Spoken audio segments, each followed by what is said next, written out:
بسم الله الرحمن الرحيم. الحمد لله رب العالمين، وصلى الله وسلم وبارك على المبعوث رحمة للعالمين نبينا محمد وعلى آله وصحبه أجمعين.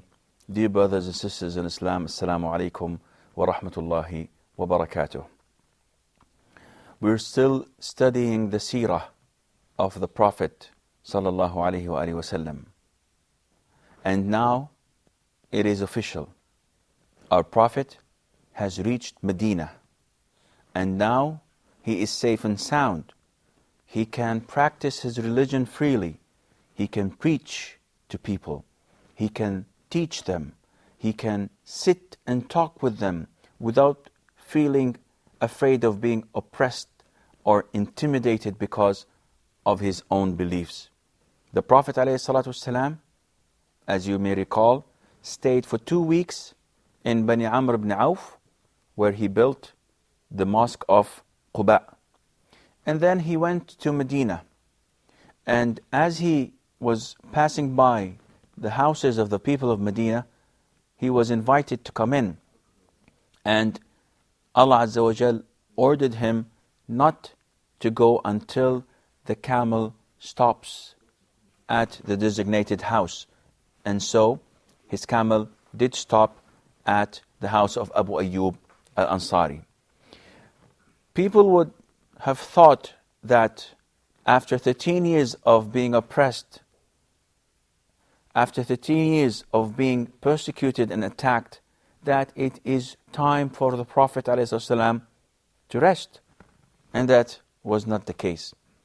Immediately, the Prophet ﷺ started by building the masjid of Quba, where people had the chance to perform prayer in security and freedom never practiced before.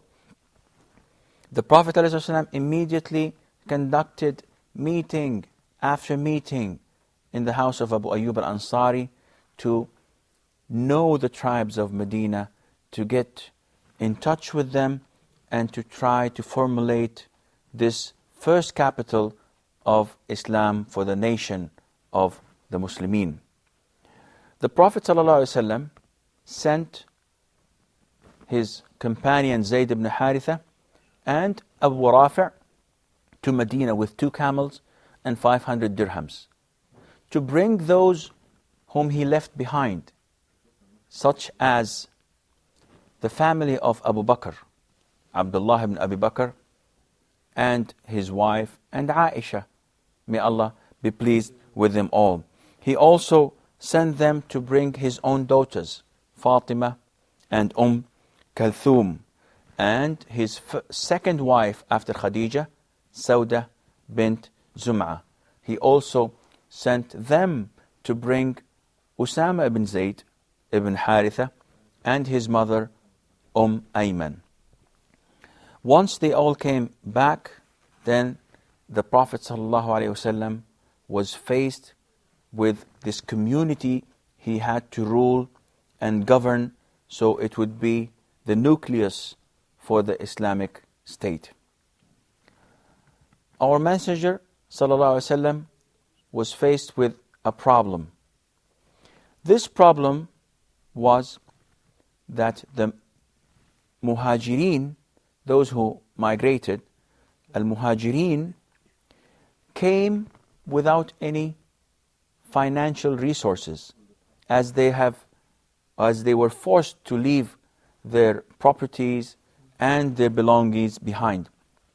While Al-Ansar, the people of Medina, who accepted and hosted the companions with the Prophet ﷺ, and that is why they're called Al-Ansar, had all the finance around, because they were farmers, traders, and they had things going for them. The Prophet ﷺ, faced with this situation, got a number of generous proposals from the Ansar. Some of them said, take what you want from our money, O Prophet of Allah. Take what you want from our property. Share all of it. We could care less. This is all for the sake of Allah. The Prophet ﷺ did not want to be unfair to them. And at the same time, he did not want to deprive Al-Muhajirin from a well-being life. So he came up with the idea that each one of Al-Muhajirin must be a brother to a particular man from Al-Ansar. So he divided Al-Muhajirin and gave everyone from the Ansar his share. So this man is the brother of that man. And they all went together. They became real brothers to the extent that if one of them died, the other inherited him. And they lived in the same house, and they gave them everything in order for them to live normally. I remember one story that was so beautiful, it was beyond imagination. Sa'd ibn al-Rabi', he was from the Ansar. The Prophet ﷺ told him that he is now to be the brother of Abdurrahman ibn Auf. And to those who don't know Abdurrahman ibn Auf, Abdurrahman ibn Auf was a young Muslim from a very noble family, yet he was a wealthy man, and he was a merchant when he was living in Mecca. When he migrated, he had to leave everything behind, all of his fortune. Sa'd ibn al-Rabi' was one of the most wealthiest men in Medina from the Ansar. When he knew that Abdurrahman is his brother, he came to him and said, "O brother in Islam." Sa'd is proposing. It's not the other way around. Sa'd is the wealthy man, and he is proposing to this poor immigrant who just came. Usually it's the other way around. It is us, the poor, who seek the rich for some aid and assistance. Sa'd ibn Rabi' went to Abdurrahman ibn Auf and told him, "Abdurrahman, you're my brother. All the people of Medina know that I am among the richest with them. So this is my money, take half of it. 50%. Take it, it's yours. And Medina also knows that I have 2 fine wives. Look at them and choose whomever you like. I'll divorce her, she becomes your wife." Imagine such generosity. Imagine such belief in Islam and accepting the instructions of the Prophet ﷺ on the spot without any hesitation. He did not hide anything. He could have easily said, "I'll give you 100, I'll give you 1,000. He told him, get half of what I own. It's yours. Half of it. And even some of us would find it easy to give away money. But to reach the level that the 2 love of your life, your wives, you do not tell him which one you love more. You simply tell him to choose whomever you see fit for you, and I'll divorce her for you, even if she's my love of my life, just to show you that I am willing to sacrifice my whole life for the pleasure of Allah Azza wa Jal." No one would ever believe this level of generosity. And if you reverse this, let us look at what Abdurrahman ibn Auf did. If I were in Abdurrahman ibn Auf's shoes, I would have definitely taken half of the money. Well, the women maybe not, but if it's free, then why not? And they're one of the finest among the people of Medina. Abdurrahman ibn Auf was a true, real Muslim that would not harm his brother and would not cause any trouble for him. He was a proud Muslim. He had the dignity and he had the trust in Allah, and he also knew his capabilities. He told Sa'd ibn Rabi', may Allah Azza wa Jal bless your money and bless your wives. Leave them, but I seek one favor of you. Show me where the market is. And this was a slogan to all those who seek the blessing of Allah Azza wa Jal in trade. Show me where the market is. So they told him, the market is there. He went to the market. And only a few days passed, and he came to the Prophet ﷺ with money in his hand. He wasn't a magician, and he wasn't a liar, and he would not ever cheat Muslims. But he was a good merchant. He used to buy from people on credit, and then go to the others and sell them with a small percentage, and pay the others. And he kept on doing this. The Prophet ﷺ saw him once with the trace of wealth. When people dye their clothing in a certain color, this means that they've reached a level of wealth. So the Prophet told him ﷺ, what happened? He told him, I got married. But MashaAllah, Tabarakallah. Okay, what did you give the woman as a dowry? He told him, I gave her this much of gold. This much. Very little. Maybe 10 or 20 grams of gold. So the Prophet ﷺ was furious with him. He said, Subhanallah, do you dig gold from the mountain? Is it easy for you just to go to the mountain and take gold from it? It's not that easy. This was a lot. You paid a lot of money, because in Islam, a Muslim, when getting married, should not exaggerate in the dowries they pay. And then the Prophet ﷺ told him, then if this is the case, if you got married, then you should sacrifice even one sheep.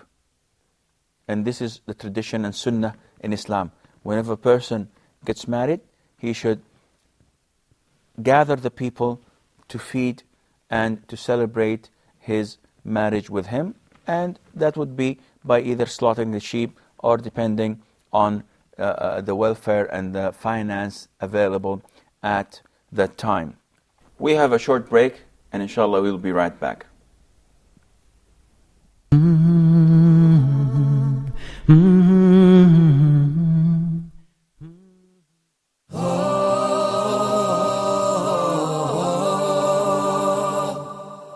Covering the manners in Islam that a Muslim is supposed to have in Islam. There is a strong link between having good manners and piety.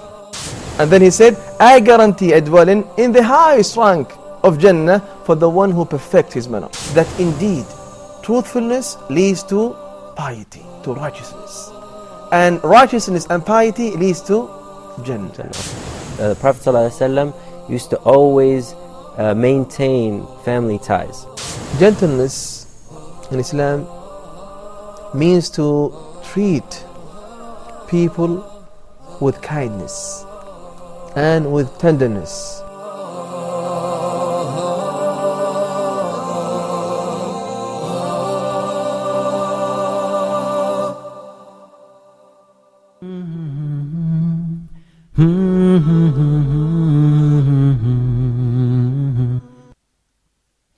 Assalamu alaikum wa rahmatullahi wa barakatuh, and welcome back.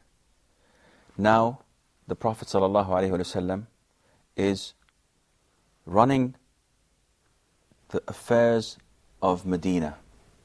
He managed to settle the Muhajirin with the Ansar. He brought each one of the Muhajirin and gave him a brother of his own from the Ansar, which meant that the strongest thing between these two different groups was their religion. Sheikh, as we can see in the sacrificing of the Ansar for the Muhajirin of Mecca, so what's your message for the neighbor countries that receiving the immigrants from Sudan, like Palestine or the nowadays Iraq? The message is crystal clear.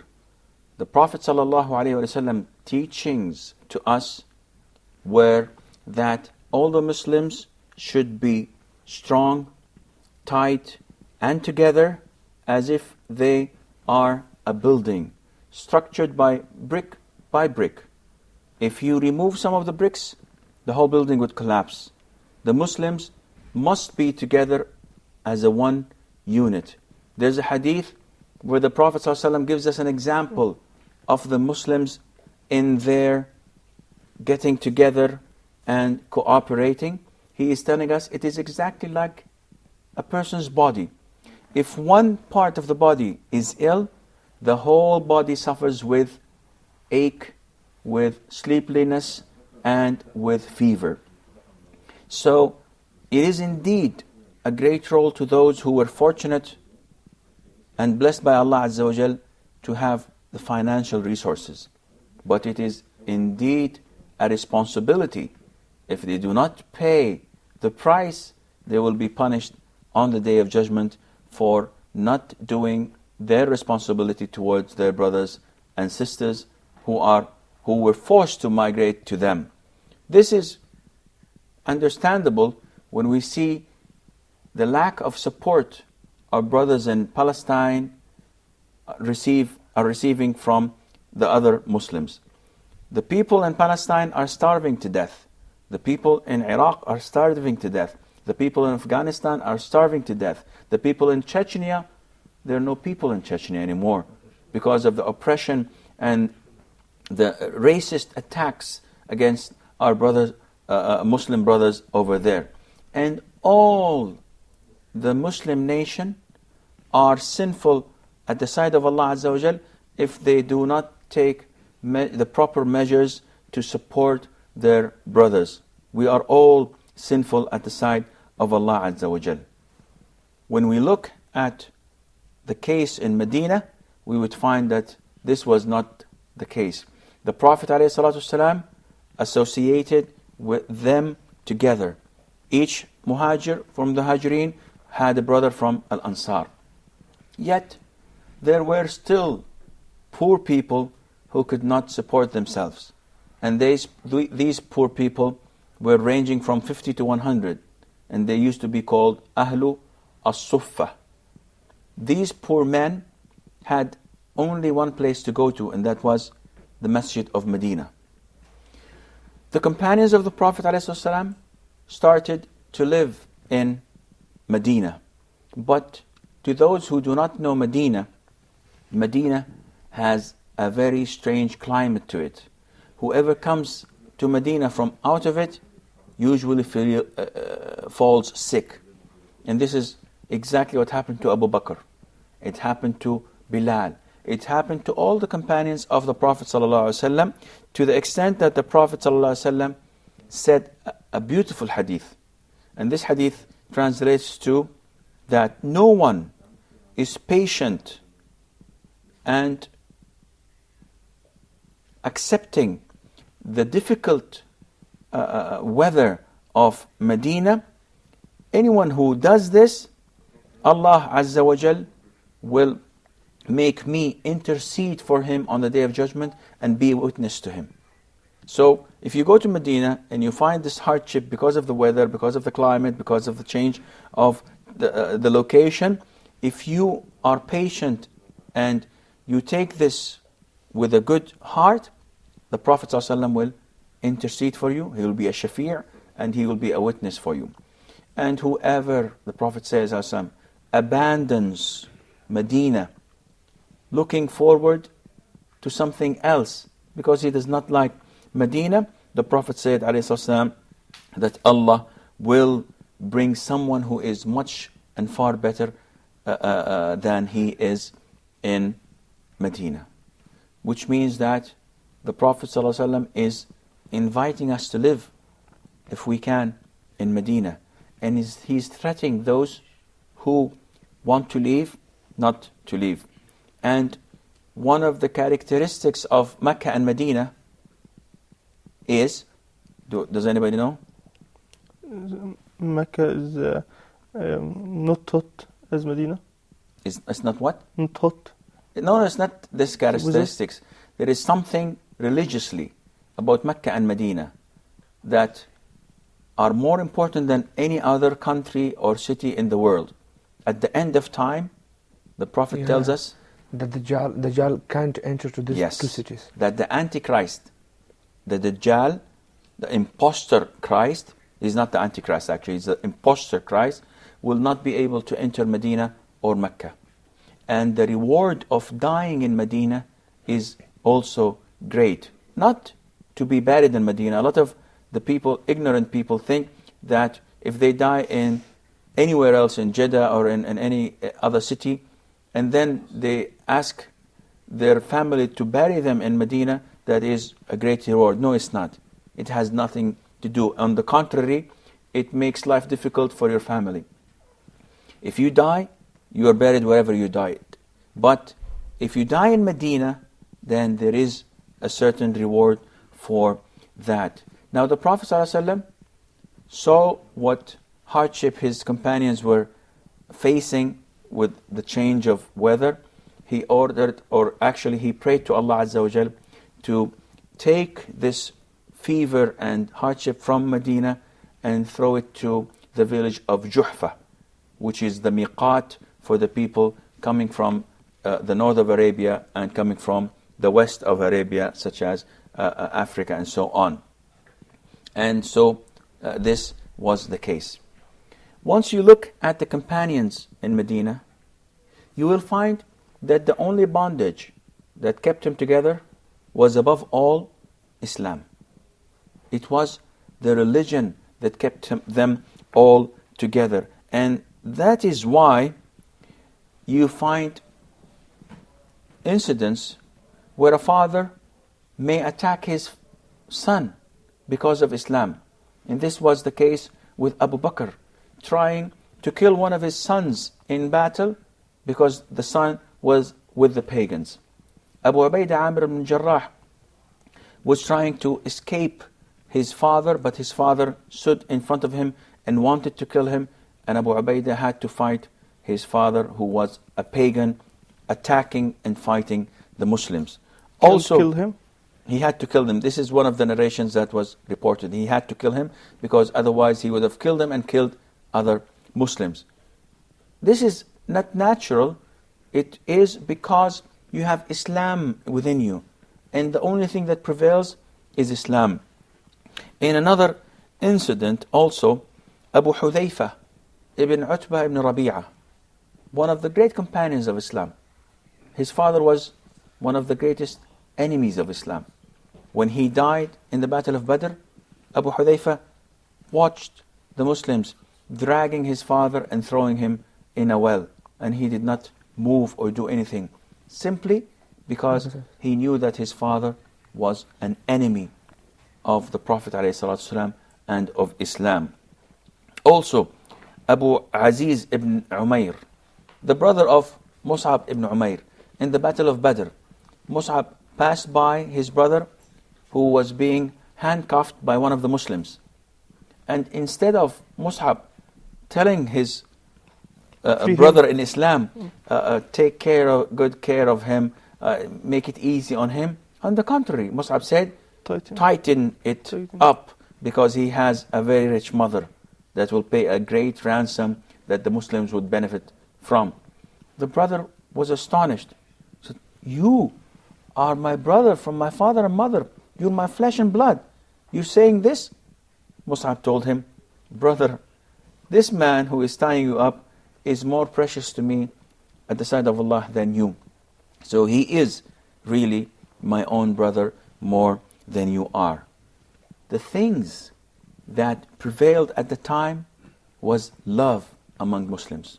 The Prophet ﷺ preached love in the sense that everyone studies Islam nowadays from the Orientals, say, Islam preaches hatred, Islam preaches terrorism, and this is not the case. It's black and white. Here is the Quran, here is the Sunnah. Read it and you will find the answers to all of your problems. The Prophet ﷺ preached love. He told the Muslims, it is unlawful for you to not to talk for 3 consecutive days. You may talk for not talk for less than 3 days, but more than 3 days, you are sinful and Allah will not look at you. Why is that? Because it's human nature. We may have our differences and we may quarrel, but this may not exceed 3 days. Other than that, it would be a sin. Also, if you look at the generosity and love for the other Muslims, Uthman ibn Affan gets a caravan of 1,000 camels with oil, flour, food on it. The merchants of Medina come to him and say, we would like to buy it. He said, well, I've been offered more than this. They 5 times pay him the amount and he still says that I've been paid more. I've been paid by Allah Azza wa Jal more than 10 times of it, and I bear you witness that the 1,000 camel with everything on it is for the Muslims and the poor ones among them. True. I'm afraid that this is all the time we have for today's program. So until we meet next time, fi amanillah. Wassalamu alaikum wa rahmatullahi wa barakatuh.